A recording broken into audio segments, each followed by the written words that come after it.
माननीय उपसभापति महोदय, मैं आपको बताना चाहूँगा कि राज्य के नीति निर्देशक तत्व में हमारे संविधान निर्माताओं ने यूनिफॉर्म सिविल कोड रखा, आर्टिकल 44 में रखा।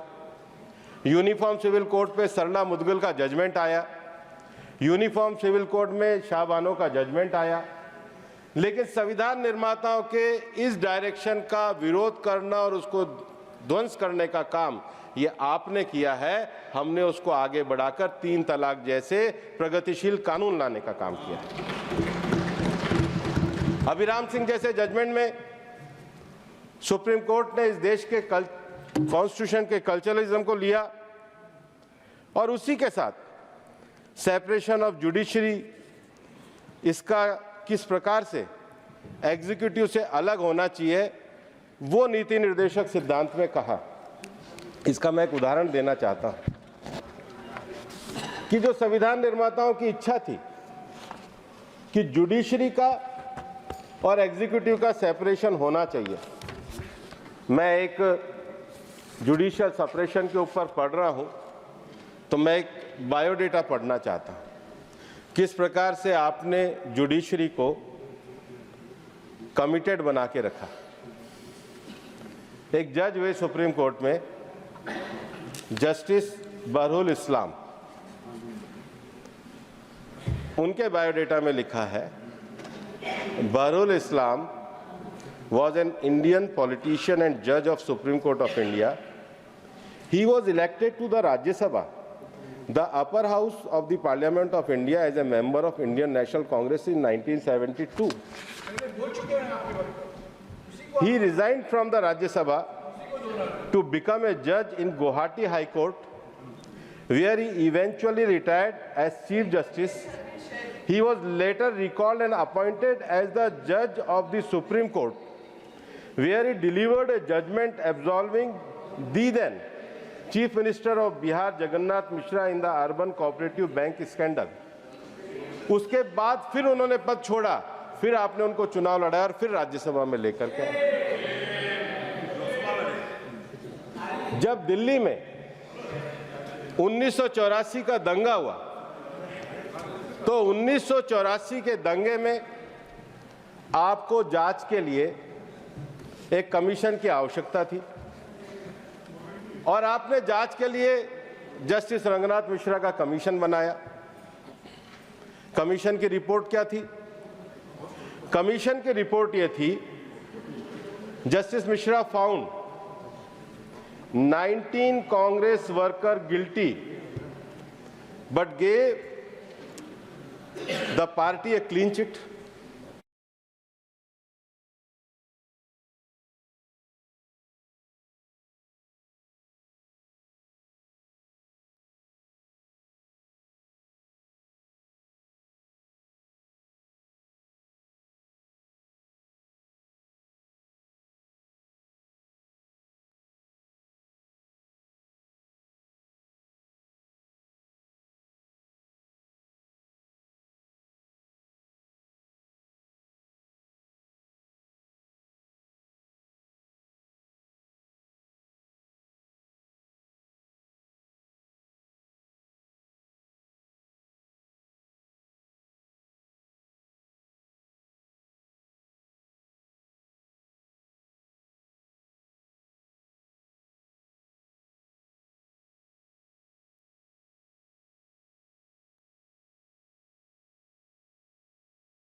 माननीय सभासदों, माननीय सभापति जी, जय Shri Ram.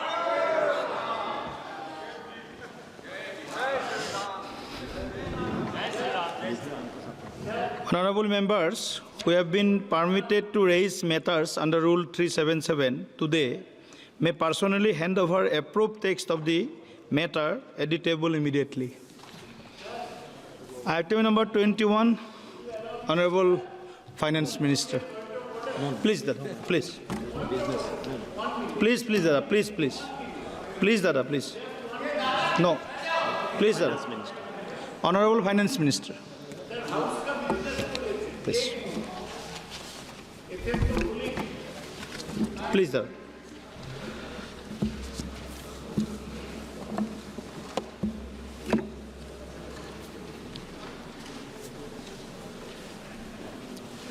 So thank you very much for the opportunity to respond to the discussions on the supplementary demand for grants. I understand 43 members had spoken on the discussion.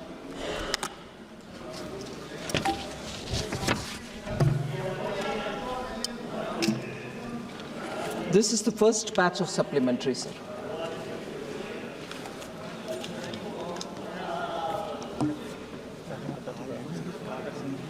And it covers over 83 demands and 3 appropriations.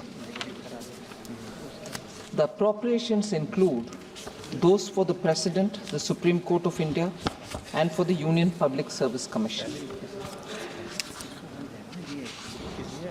To make a beginning, I will repeat some of the things which are already mentioned in the supplementary demand for grants, which a copy of which all members have seen.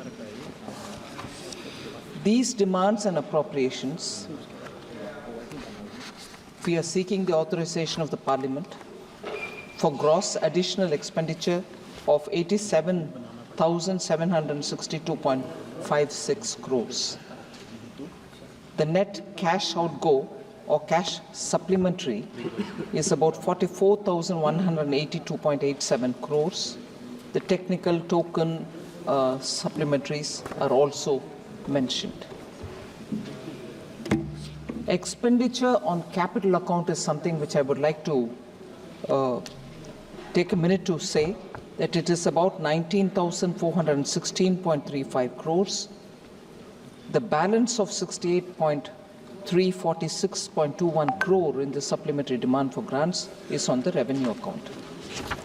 So, not going further into the details, yesterday I'm grateful that Honorable Member Jagadambika Palji had gone into the details of what this supplementary demand for grant is all about, where money goes, and why it is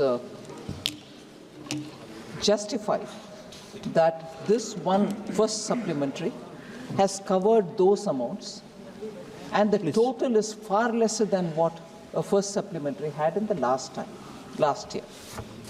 So he had rightly placed the emphasis saying, look at where the money is going. It's going for farmers, it's going for the revenue expenditure of defense, but on farmers' account again, it is going for fertilizers and so on. So without spending more time on the details of those, I'd like to go back to the discussions itself and respond to the members and their seeking clarification so that we focus on the debate straight away. Sir, questions on the economy, Madam, I'm sorry, I keep referring to you as Sir. Madam, there were a lot of interest on the economy-related issues. Honorable members have asked questions about what is it about the economy that you can answer. We have got questions to ask. I'll try to address some of them. So, Madam, the real growth rate for Q1 and Q2 of this financial year 25 has been 6.7% and 5.4% respectively. At 5.4%, the Q2 rate is slower than expected. Many members observed it, many members commented on it.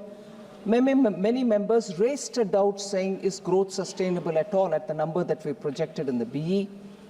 I'd like to touch upon some of the concerns. So, Q2 of this financial year has been a challenging quarter for India and for most other economies of the world. In last 3 years, India's GDP growth rate has averaged 8.3%. This is outstanding. I don't want to judge myself, I don't want to judge the ministry, but this is a number before us, and this is a number which you can see, compare it with the rest of the globe. And this number is an outstanding number by global standards. India has been the fastest growing major economy in the world, and the credit goes to the people of India who are struggling and meeting their aspirations, thereby contributing to the economy, and with the leadership which puts policy upfront so that it responds to people and their aspirations as well. So the two wheels have moved adequately in synchrony, as a result of which you see the growth numbers. A different perspective for the same thing is something which I'd like to put before you, Ma'am Chairperson.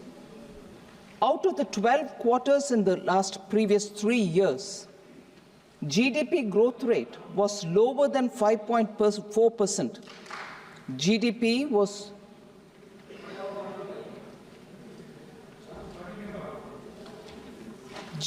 growth rate was lower than 5.4% in 2 quarters.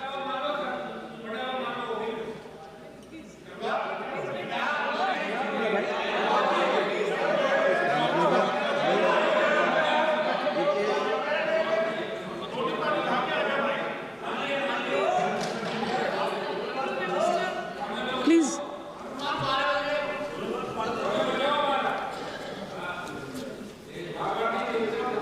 And she gets involved. I'm not able to understand. Ignore him. Okay. So out of the 12 quarters in previous 3 years, GDP growth rate was lower than 5.4% in 2 quarters, Q4 of 21-22 and Q3 of 22-23. So it's important to understand that this drop happened just 2 quarters in the last 12 quarters that we're talking about.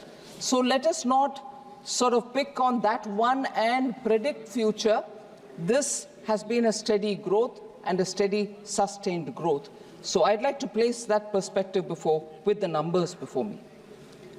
The regular union budget was passed by the newly constituted Lok Sabha post-parliamentary elections in middle of August 2024. Effectively, the implementation of new announcements of this government commenced after the Appropriation Act was passed by the Parliament in August 2024. Effectively, it is from August that we are starting to give emphasis to many of the things, inclusive of capital expenditure, and therefore we are now talking within 4 months after the full regular budget was presented in August. So the situation is no different from one seen in earlier years when parliament elections were conducted. So that's a very important consideration which I would like the honourable members to take on board.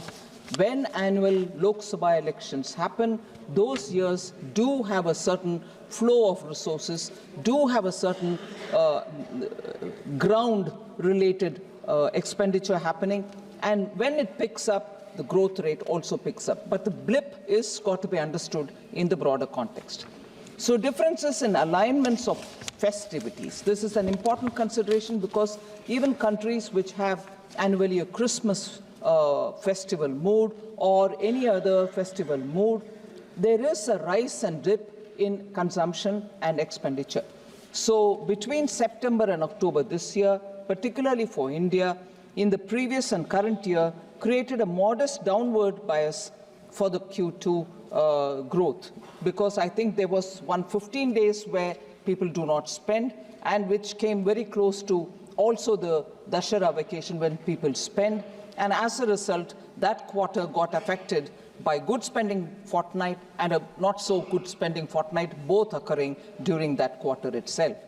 So the government believes that the trend in quarter 2, 24-25 is only a temporary blip, and the economy will see healthy growth in the next quarters. Also, a generalized slowdown in manufacturing is not expected, as it is restricted to few sections only. Out of 23 manufacturing sectors, and this is an important fact that I would like to place for the consideration of honorable members, out of 23 manufacturing sectors in the index of industrial production, about half of them remain strong even now.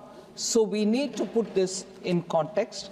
Capital expenditure of the union government has grown by 6.4% year on year between July-October 2024. So I'm very optimistic about improved performance going further and going forward. This addresses a large section of the MPs who spoke. I named some of them: Shri K.C. Venugopal, Saugata Roy, Anil Desai, N.K. Premchandran, Manish Tiwari, Lalji Verma, Saini Ghosh, Vishal Dada Patil, and Amar Singh. So all of them, different aspects of the economy did raise these points, so I thought I should upfront start with these. There was equally a lot of voice about inflation being very high. This was particularly raised by 4 members who have also raised the previous issues. Retail inflation, madam, declined to 4.8% in 24-25, April to October, compared to 5.4% in 23-24. This is the lowest since COVID-19 pandemic started. Lowest retail inflation. Core inflation, which excludes volatile food and energy prices, remains at 3.6 and is at a decadal low. It's a very important data which we have to take on board. And we in the union government remain committed to better managing of food inflation, where volatility in specific food items is weather driven. Building buffers is one of the key performance